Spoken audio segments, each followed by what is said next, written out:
la figura del río estuvo muy presente en su obra literaria. Y nosotros, si seguimos el serpentear del río Mataquito hacia la costa, desde Rauco, nos encontramos que, curiosamente, las coincidencias de la vida acunaron a varios poetas de cierta importancia.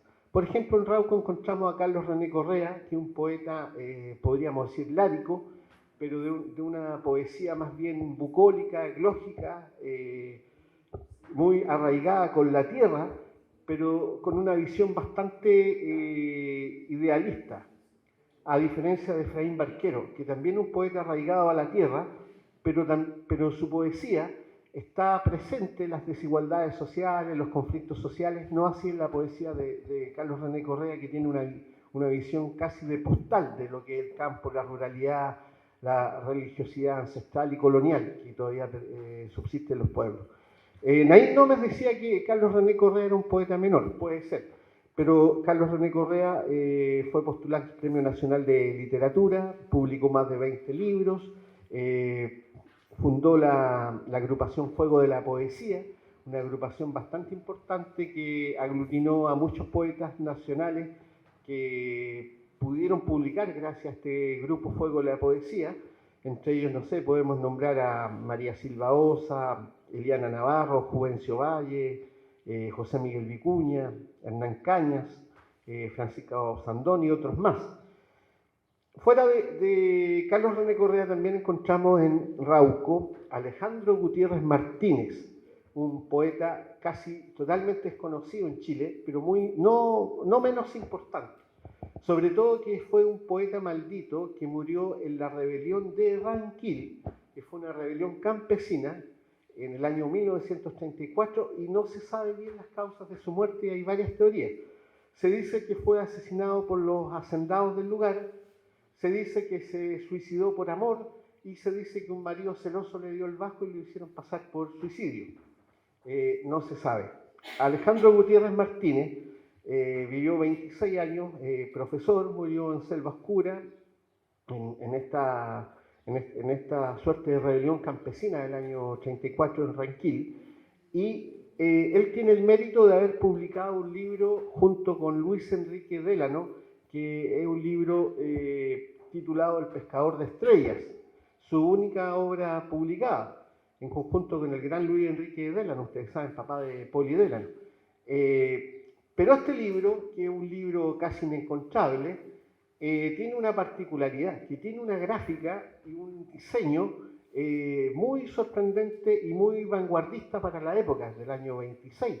Y la gráfica estuvo a cargo nada menos que de la hermana de Jorge Luis Borges, Nora Borges. Y es un libro muy precioso.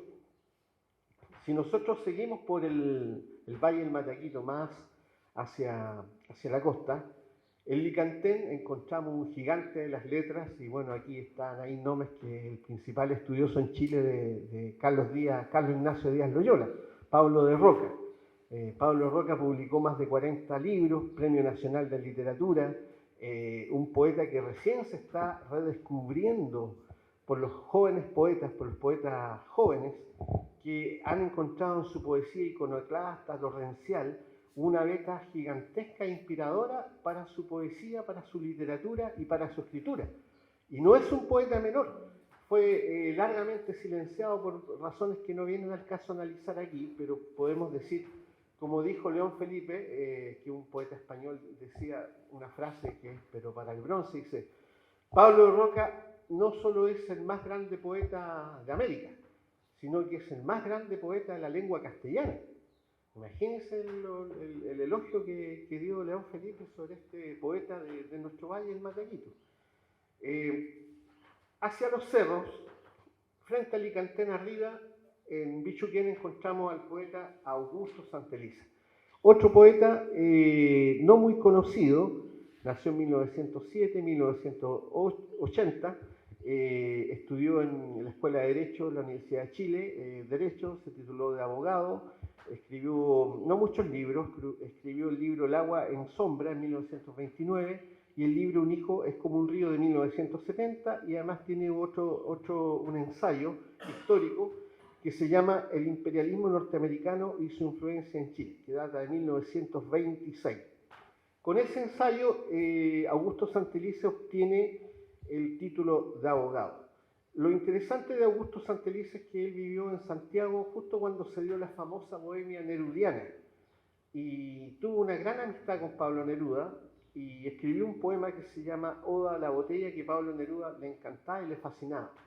Y de hecho Neruda, las 3 veces que visitó Curicó, que fue principalmente para el periodo del Naranjazo, el año 64, ustedes saben, una elección complementaria donde fue elegido abrumadoramente Óscar Naranjo, diputado, por el Frente de Acción Popular, que llevaba obviamente candidato presidencial a Salvador Allende, y por lo tanto fue una contienda donde se enfrentaron los 3/3 y la derecha asustada ante un triunfo de Naranjo en Curicó, que era una zona conservadora, latifundista, votó masivamente por Eduardo Frei Montalva para evitar que Allende llegara al gobierno.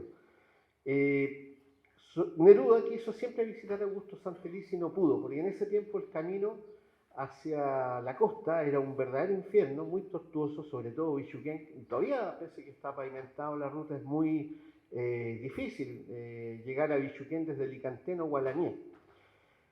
Frente a Licantén también encontramos otro pueblo colonial muy antiguo, que es Curepto. Y en Curepto encontramos 3 poetas notables. El primero de ellos y el más antiguo de todos los mencionados, es Pedro Antonio González, que nace en 1860 y muere en 1901. En la ponencia de la mañana, Naín Nómez lo mencionó como el inaugurador del modernismo en Chile. Un poeta que también es seguido curiosamente por los jóvenes, sobre todo en Curepto en el verano hacen una suerte de festival y festividad artístico-cultural en torno a la figura de Pedro Antonio González, un poeta bohemio. Yo escribí un artículo que se llama Los guardianes del río Mataquito, Pedro Antonio González, contrapunto con Pablo Roca, porque uno nació en Licantén, el otro en Curepto, 2 pueblos que están en orillas rivales del río Mataquito, que a todo esto también un lugar de mucho patrimonio, de mucha historia.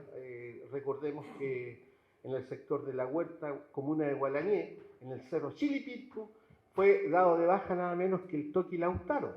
Toqui Lautaro, guerrero y jefe del pueblo araucano, o mapuche, como quieran decirlo, estuvo a punto de expulsar a las tropas españolas de estas regiones, de estas latitudes. Y bueno, ahí él culminó su lucha contra el Imperio Español y por temas que no vamos a analizar acá. Entonces, esa zona tiene mucha historia. Además de que sigue siendo un referente en lo literario, también hay una historia precolombina, hay una historia colonial, hay una historia religiosa. Por ejemplo, en Curicó se está celebrando la novena de la Virgen del Carmen, que este domingo hay una tremenda procesión, que es una fiesta religiosa, cultural, muy sincrética, de mucho sincretismo cultural, pero en el río Mataquito, un poquito más allá, en Lora, también se da una festividad religiosa que es la famosa fiesta de negros, en Lora, de la Virgen de Lora. Entonces hay muchos elementos culturales, históricos, literarios que nos hacen referencia a este valle del río Mataquito.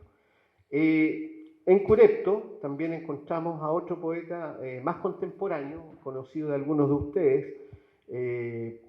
Nació en 1930, murió en el año 2020, Matías Rafide Batarza.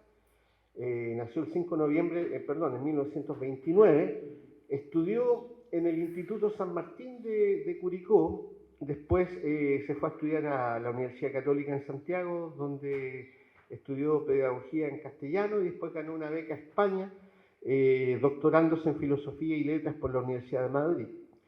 Matías Rafide fue académico de la Universidad de Talca, también cumplió funciones como agregado cultural en el extranjero y además él tiene, por así decirlo, la importancia de haber destacado primero el diccionario de autores de la región del Maule, a todos los autores, y después una antología poética del Maule. Y después, en trabajo conjunto con Naín Nómez, que es aquí presente, y Marcela Albornoz, sacaron la nueva antología poética del Maule, que antologa 57 poetas de importancia que todos de alguna forma tienen una presencia y figura nacional. En cierto modo podríamos decir que el Maule viene a ser como el 50% de la producción literaria de Chile.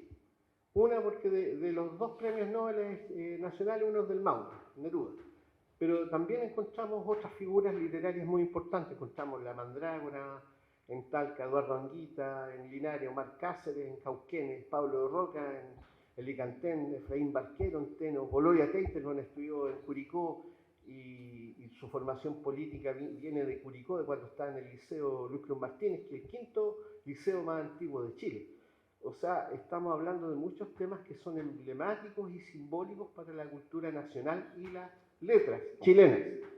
Y uno de esos baluartes literarios, podríamos decir, si es que los ubicamos geográficamente, es el Valle del Río Mataquito. Bueno, yo creo que con eso está bien. No sé si, profesor, alguna para que dialoguemos, y muchas gracias por la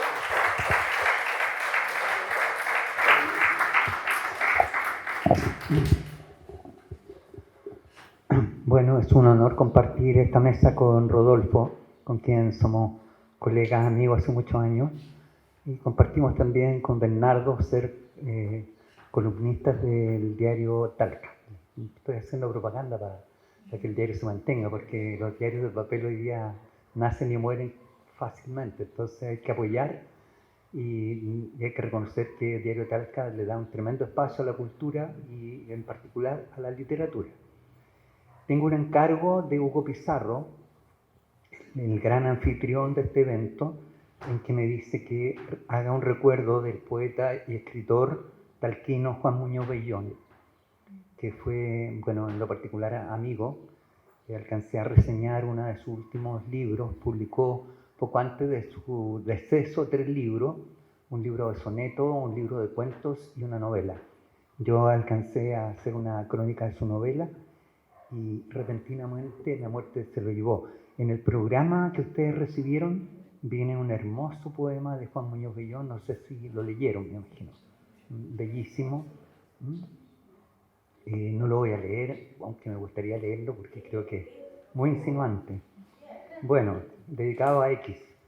Esa solicitud que tienes por la blusa como caída de agua arrepentida, la que se te desmaya por el cuerpo como una caricia de la falda, pero sobre todo aquella luz que se entrecruza en tus rodillas, ese molino de hostias que me invita. La poesía de Juan y su narrativa creo que tienen ganado más que un lugar en la región del Maule, en la poesía y en la literatura del Maule. Y quisiera recordar también, aprovechando el espacio, al padre de Rodolfo, a quien también conocí, don Patricio de los Reyes, un gran cronista de Curicó, que se fue hace poco tiempo y que tuve también el honor de conocer y compartir con él en veladas literarias en el Valle del Mataquito. Sin más, quisiera ofrecerle a usted ahora las palabras para preguntar, dialogar con Rodolfo o alguna intervención que ustedes quieran hacer. Y quería preguntarte si así se ha estudiado, no una pregunta irónica, no sé, alguna particularidad, sabemos cómo nos determina la geografía, también nuestra forma, no solo de enunciación, de habla, sino que de imaginarios, pero para relevar por qué allí, ¿cierto?, en ese espacio, ¿qué tienen el H2O de Río Mataquito? No sé, pero el H2O, el agua de Río Mataquito, ¿qué características geográficas quizás podrían determinar esta relevancia de quienes han escrito desde ese lugar y lo han habitado?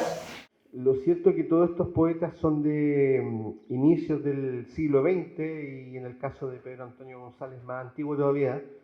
Y la particularidad tiene que ver con la naturaleza salvaje que en ese tiempo existía, pues mucha bosque nativo, cerros, fauna, poca intervención del hombre, cosa que ahora no existe porque hoy en día es un lugar muy depredado. Piensen ustedes que en Licantén está Licancel, que es una planta de celulosa, hay una carretera, hay mucho, la población ha crecido el bosque nativo ha sido depredado, hay plantaciones de pino radiata, de eucaliptus.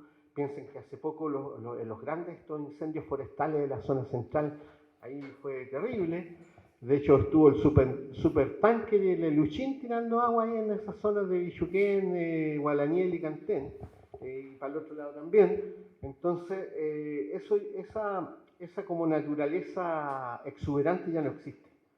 Y yo creo que eso también tiene que ver por qué estos hombres se inspiraron al nacer en un territorio que estaba marcado por esas características geográficas y también históricas, porque también los españoles se asentaron por todos esos pueblos costeros, trajeron, y no solo los españoles, también venían los esclavos africanos, y de hecho la fiesta de negros, que es Lora, es como una suerte de sincretismo entre la cultura prehispánica española y los esclavos africanos que traían los españoles.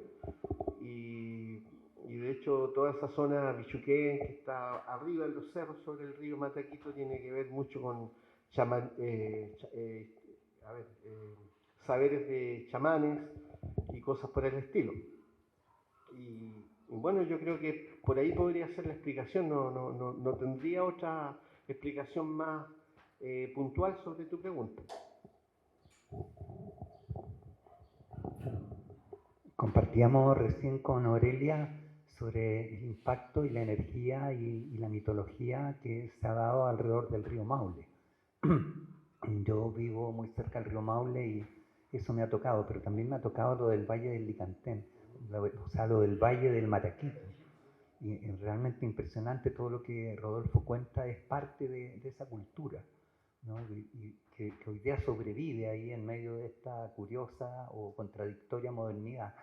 Yo creo que las explicaciones últimas no las tenemos, pero que en torno al Mataquito, en torno al Maule, se han generado culturas casi mitológicas, leyendas, y tal vez la más grande del Mataquito es Pablo de Roca, ¿no? Y yo ahí te iba a preguntar, antes de dar la palabra a Bernardo, tú hablaste algo sobre el impacto de Pablo de Roca en las nuevas generaciones. No sé si puedes profundizar un poco más, Rodolfo, porque así como Neruda nos impacta a los que vivimos en Maule Sur, imaginamos que en Maule Norte la gran figura es Pablo de Roca, y cómo eso impacta en la poética de las nuevas generaciones. Sí, bueno, a mí me ha llamado la atención cómo nuevos poetas jóvenes de Curicó, también de Talca, aquí en Talca también nuestro amigo Hugo Villar Urrutia también ha generado una impronta poética rockiana muy fuerte. Y otros jóvenes poetas que no todos se conocen, que son curicanos, conversando, hablando de poesía, han hecho alusión a esta figura mitológica de Pablo de Roca, pero básicamente a partir de su poesía. Yo he sido un gran difusor de la obra y vida de Pablo de Roca. En las revistas La Victoria de las Letras sacamos 3 ediciones diferentes sobre Pablo de Roca.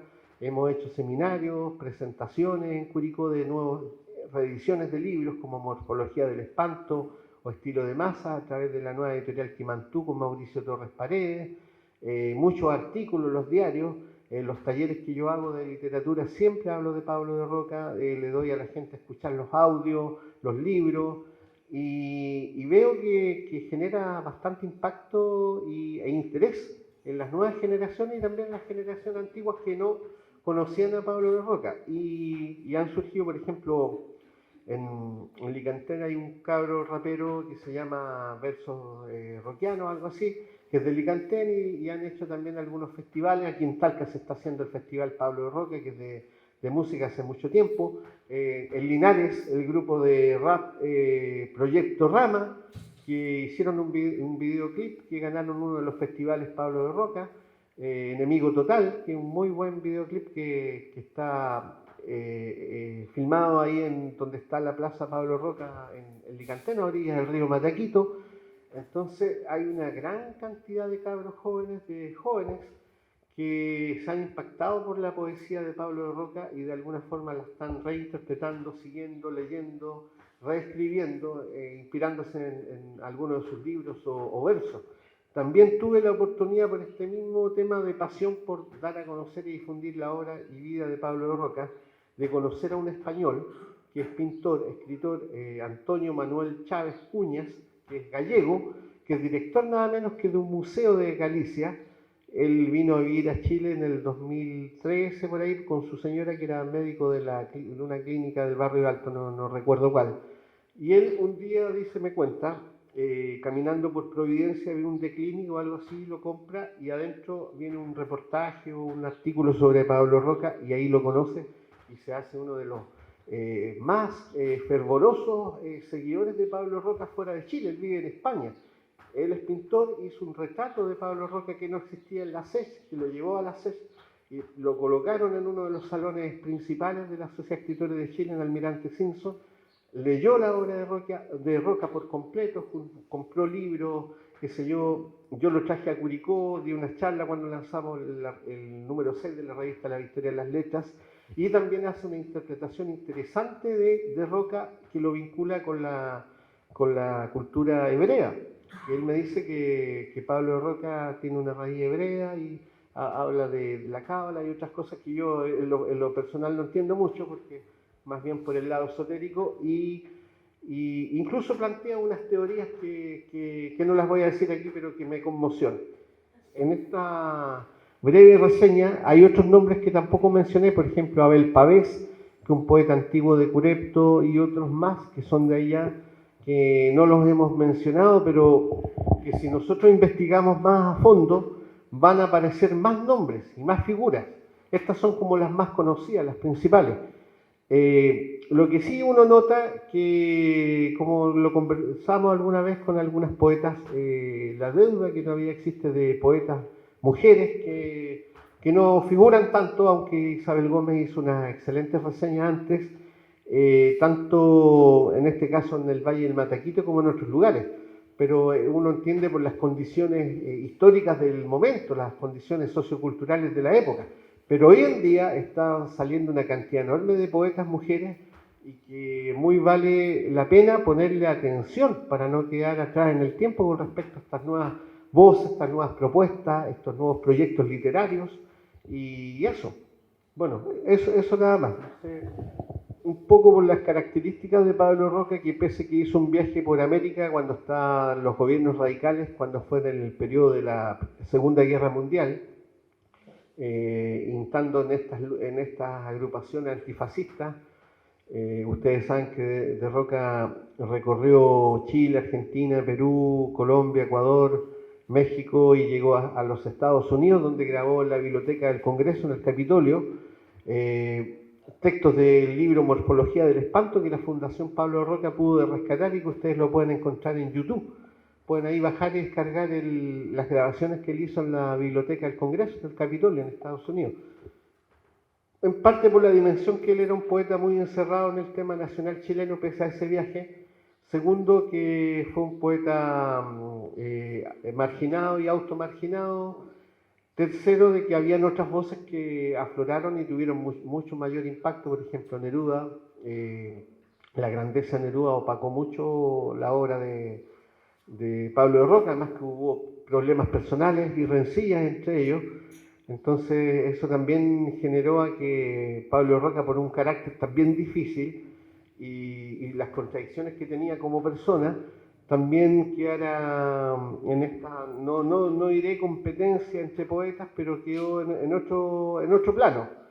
Además que la poesía de Roca también no es una poesía muy fácil, una poesía difícil, una poesía que también tiene muchos ripios, no es una poesía certera, también tiene muchos desvaríos. Es una poesía que toma un tiempo leerla y aquilatarla, no es tan fácil de digerirla. Neruda es mucho más preciso, tiene un uso de la palabra preciosista impresionante, de Roca no es tanto.